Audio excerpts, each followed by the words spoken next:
We're talking about the Jordan Edwards case, Roy Oliver being convicted of murder in the murder of Jordan Edwards. And I want to talk about how we actually got to that point, because this is not a foregone conclusion in cases like this, that there will be anything approaching justice, no matter how clear cut it actually is. So let's talk about some of the details.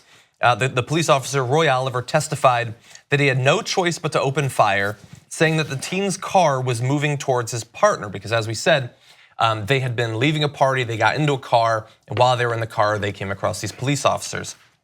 The police officer's former partner, Tyler Gross, testified that he did not believe he was in any danger at the time. Now, a prosecutor also referred during the case to Oliver as, quote, trigger happy, with one prosecutor noting that only 9 seconds passed between Oliver drawing his weapon and opening fire, which, to be fair, as we have covered many of these, is longer than we've seen in some other cases. It's just the first problem is that he drew his weapon. At all. Exactly. So what's the protocol when drawing your weapon? To stop someone or to limit the danger of your life? Yeah. No, you pull it when someone disrespects you or doesn't listen to the first thing that you said. And I mean, we'll say again the stuff that some people get uncomfortable with us saying or whatever. If he was at a party, if the cops pulled up to a rowdy party in Malibu, and some kids were leaving, got in their car, would their first instinct be to pull out their firearm? Not at all. No. Because they don't think there's a danger to them. There's no danger. It's teenagers in a car.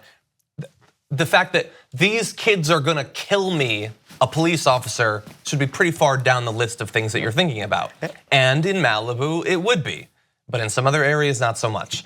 Now, to go back to the information that we first got after this story was developing, the Balch Springs Police Chief, Jonathan Hebert, at first said that the car backed up toward the responding officers, quote, in an aggressive manner.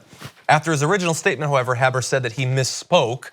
He misspoke in that he described the opposite of what happened. Weird. He clarified that the car was in fact driving away from officers, not towards them, which seems significant when trying to figure out if somebody was under threat of death at that point. Whether a car is moving away or towards really will determine the amount of damage that a car can do to you. And he added, after reviewing video, I don't believe that the shooting met our core values. So that's what they let's review. always say. This is the way things normally go. I'm sorry, I forget his name. Oliver? Roy Oliver. Roy Oliver. First said that his partner was in danger and that's why he opened fire. His partner didn't back it up. The normal protocol is for your partner to, no matter what you lie about, back you up because that's your partner. Hey, if I kill a kid, you're supposed to back me up and circle the wagons. Lie your off about it, right? So now that didn't work out. Then your police chief, I believe it was, who then misspoke about the direction in which the car was moving, because that's a very minor detail apparently. But he misspoke, but then he admitted to misspeaking after he reviewed the video. So was it the fact that a video existed of you lying about which direction the car was going that made you change your tune? Or was it that you actually suddenly one night you woke up at 2 a.m. and you're next to your wife and you said, you know what? Front is not back. You just realized that at some point? What if the video hadn't existed? Then he would continue with that same maybe original we wouldn't statement. have this verdict. Exactly. Yeah. So the fact that throughout history you have to, it's always happened this way. But now because there's the forcing of officers to wear body cams and actually some people holding them to account for what they're doing, they tend to have some kind of conscience. But the conscience is based on being caught in their lies now. This is historical. They've always lied about things like this and they've mostly gotten away with it, but they're just beginning to discover that they can't anymore. So probably you should change your approach to how you police rather than your lies afterwards. Now, finally, while we can be happy or in some cases sort of also frustrated that we have to be surprised by this verdict, I do want to zoom out just a little bit because of course this is not the way this usually plays out. Jumping ahead in the graphics, the National Police Misconduct Reporting Project analyzed over 3,000 criminal cases against police officers from April of 2009 to December of 2010. They found that only 33% were convicted and only 36% of officers who were convicted ended up serving prison sentences. Both of those are about half the rate at which members of the public are convicted or incarcerated, which means that in the cases where police officers have broken the rules in such a fashion that there would be charges against them, you have about a 10% chance that they ever spend time in jail for what they've done. Now, some of them will be innocent. That's just the way that it goes, but that certainly seems low. The numbers bear that out. And so because this is the show where we tell you what is really going on and what you can actually do about it. This should serve as a reminder, even in the context of a happy moment where we have a guilty verdict, that we need to change this. And what you can do is get involved in the elections, not just in terms of supporting congressmen, senators, all of that stuff, but everywhere across the country, you're gonna have DA races. You're gonna have some prosecutors who are gonna have really happy, tight relationships with the police. They're not gonna want to press charges. They're not gonna go hard when they do.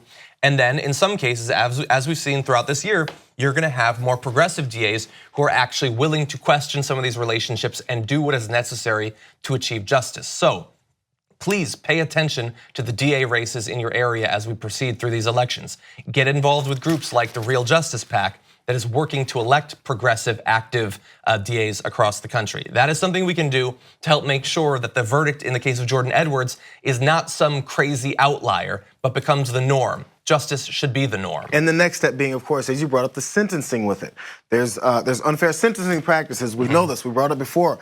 Certain folks get higher rates of incarceration or longer sentences based off of the same crime that their counterparts in a different ethnic community get. Yeah. So also with police officers, as you said, very small number of them actually get prison time. So the next step is, we've heard all this, and now there's a celebration. Oh my God, Roy Oliver's going down.